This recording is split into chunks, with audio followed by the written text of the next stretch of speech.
Assalamualaikum warahmatullahi wabarakatuh. My name is Emilisa Ardila.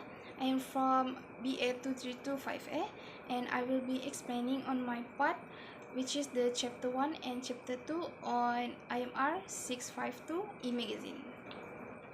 Business records.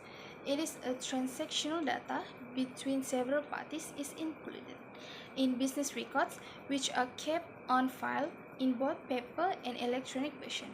Business management, it is a usability management, is the process of supervising and managing a company's whole activities, which are usually organized in a hierarchical fashion. For the record management, it is involved the systematic administrative management focused on achieving efficiency and cost effectiveness in the creation, maintenance, use, and disposal of organizational records. For the business record management, it is the managerial task of effectively and methodically overseeing the production, upkeep, utilization, and disposal of business documents. Is also known as business records management. There are 4 basic management processes, which is planning, organizing, leading, and also controlling. For the control system of business records, there are 3 of them, which is the first one is identifying problems in business processes. So the process of determining when and where a business process fails entails a methodical approach to identifying and diagnosing problems that impede efficiency. Second, the records control procedures for filling and retrieval. So the filling, organizing, and retrieval of business records are systematically managed through the use of defined procedures known as records control procedures.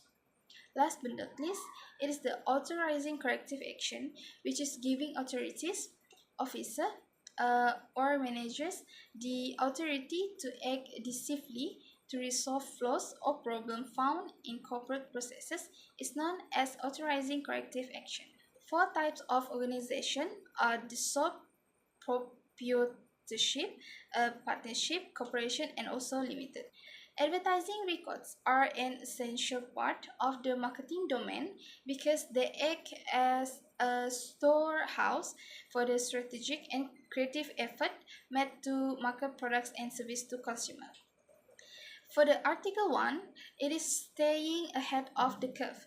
So the article staying ahead of the curves, the latest trend in record and information management from access provide a true analysis of modern records management techniques and strategies for streamlining information management procedures for companies. For the chapter 2, which is the key stakeholders, internal stakeholders, the people or groups inside an organization that have a direct say in its decision and operations are known as internal stakeholders.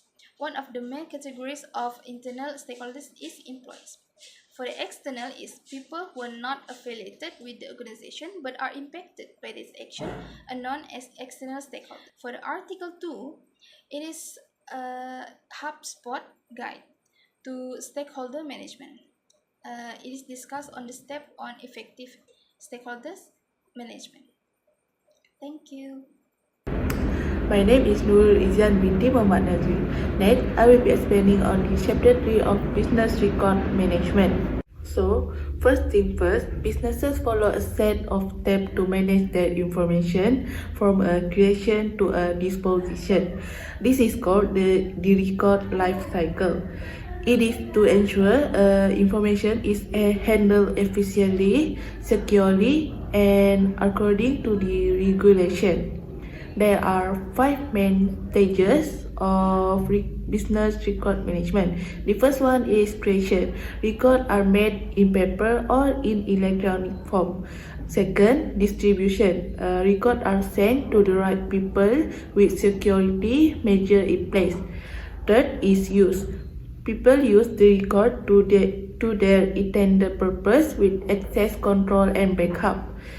Fourth, maintenance. Records are organized and stored while still in use with protection from damage and loss. And the last one is disposition. Records are either destroyed, archived permanently, or stored always based on their value and legal requirement. Next is capture the heart of record management. Record can be created electronically or on a paper. When capturing a record, you need to consider on how long it needs to be kept according to regulation and how easy it will be found later. Capturing a record is not just about storing it somewhere. It also about making sure that it can be accessed rightfully. The next one is registration. It assigns a unique identification number for each of the record. It captures metadata about the record, such as its title, creation date, and the author. This metadata help to ensure that record can be easily accessed and identified. Registration also help to ensure the accuracy and the reliability of the record. The next one is indexing. Indexing involves selecting and dividing filing segments into units like word, letters, or numbers. Specific guidelines are used for indexing business name and ensure the consistency. Non-standard words are indexed as a written. All the words are considered sequentially irrespective of their grammatical importance. By following this principle, record management can become more effective, precise, and more easier. The next one is access and security. Access classification determines who can access certain record, ensuring protection from unauthorized routes. Effective control are necessary to maintain the integrity and confidentiality of the record. The next one is use and tracking. Record utilization influences accessibility and disposal authority. Next, the tracking record movement and revisiting access classification periodically ensure consistency and security. The next one is storage. Proper storage is essential for maintaining the integrity and accessibility of the record. The consideration include choosing appropriate storage supplies and equipment for selecting suitable facilities and managing the cost. And the last one is disposition. The process involves managing record after their appraisal or the retention period. The key steps include clear retention policies, comprehensive record inventory, and secure destruction method. So in summary, Chapter 3 does provide a detailed guide on managing records throughout their life cycle, emphasizing systematic processes for capture, registration, classification, indexing, access and security storage, use and disposition. This is to ensure the records are efficiently managed, securely stored, and disposed of in compliance with the legal or organizational requirement. And the last one, I would like to summarize on the article that I have chosen for this chapter 3. The article examines on how archive and record management practices are integrated into business processes in the academic situation. It highlight the ARM crucial role in supporting teaching, learning, and research by ensuring efficient management of record throughout their life cycle, from creation to disposition. The key strategies for effective ARM implementation in this article it includes integrating ARM program into core business processes, adopting electronic document management and record system, for systematic management and maintaining accurate record through a proper file and management procedure. So the advantages that I carry robust from ARM is it includes enhanced decision making, improved governance, and support for academic activities by ensuring reliable access to necessary record. However, these challenges such as inefficiencies from poor alignment with business processes, relying on manual systems, and data security issues are also identified. So, the case study from the University of Venda and the University of Witwatersrand illustrate practical challenges and inefficiencies resulting from inadequate.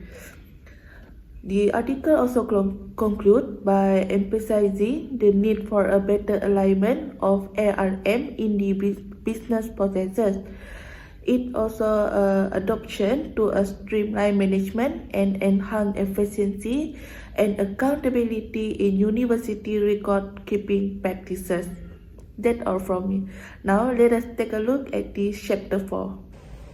So, going to my part, which is Chapter 4, Business Continuity Plan. What is business continuity? It is a comprehensively managed effort to prioritize key businesses, processes, and identify significant threats to normal operation. It also includes planning mitigation strategies to ensure an effective and efficient organization response to challenges that surface during and after a crisis. Essentially, it ensures that all businesses' records are protected and that the organization can continue functioning despite disruption. So, in this chapter 4, there are two subtopics, which is disaster recovery planning and disaster recovery operation. So, for the first is this disaster recovery planning. That's its critical component of business's continuity. It is focusing on restoring operation after disaster to ensure the organization can quickly recover and resume normal operation.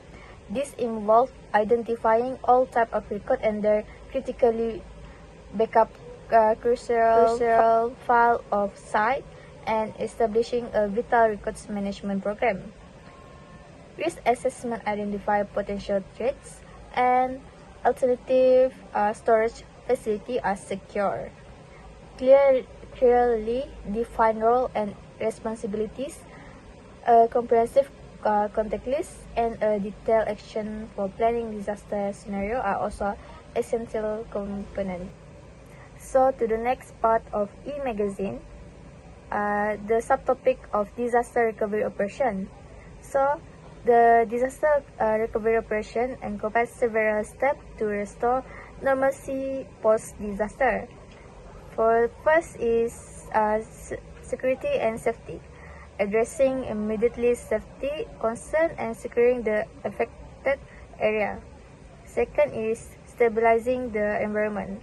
It was to ensuring the environment is safe for recovery efforts. And number 3 is assessing damage, to evaluating the extent of damage to records and facility. And number 4 is rehabilitating storage area by cleaning, repairing, and storing storage are areas to protect records and equipment. So for the second last is ongoing protection. It was to ensuring recovery records are properly restored and secure. For the last one is resumption of operation. It was to implementing recovery plans to restore business function and services. For this chapter, I choose this article with the title Disaster Preparedness for Record Management.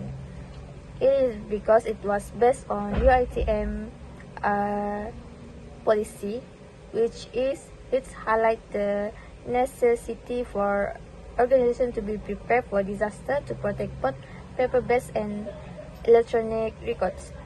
It emphasizes creating a disaster preparedness plan that includes a robust management framework supported by IT. The key points include establishing comprehensive record management policy, performing risk assessment, and implementing disaster recovery strategies. This article also underscores the importance of IT in enhancing disaster preparedness and the needs for regular training and drills to ensure staff readiness.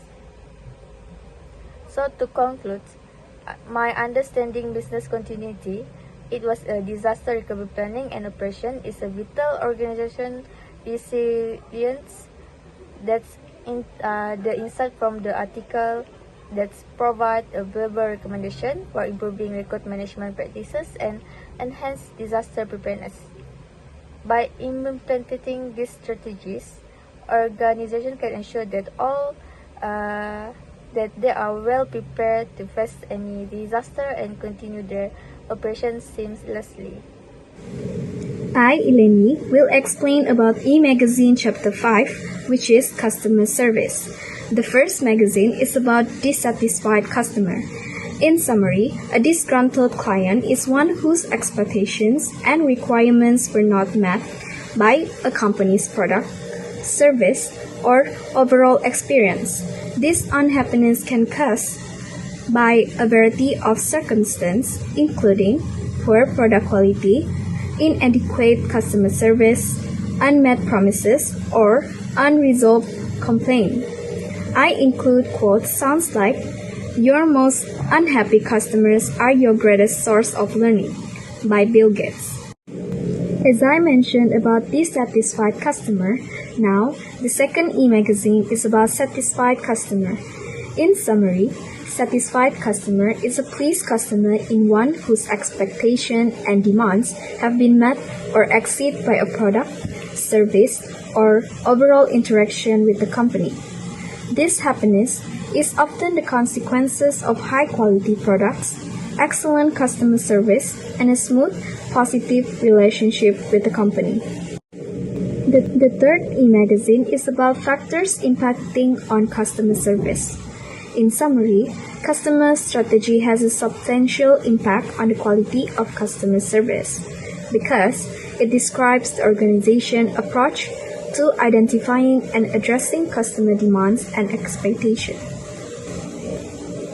The fifth e-magazine is about dimension of service quality. In summary, reliability is a critical dimension of service quality that refers to the ability of a company to deliver its service consistently and dependably.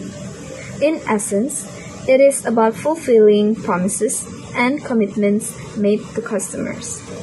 The article titled "The Impact of Information and Communication Technology on Banks' Performance and Customer Service Delivery in the Banking Industry" explore ICT's revolutionary influence in the banking sector, particularly in terms of improving customer service delivery.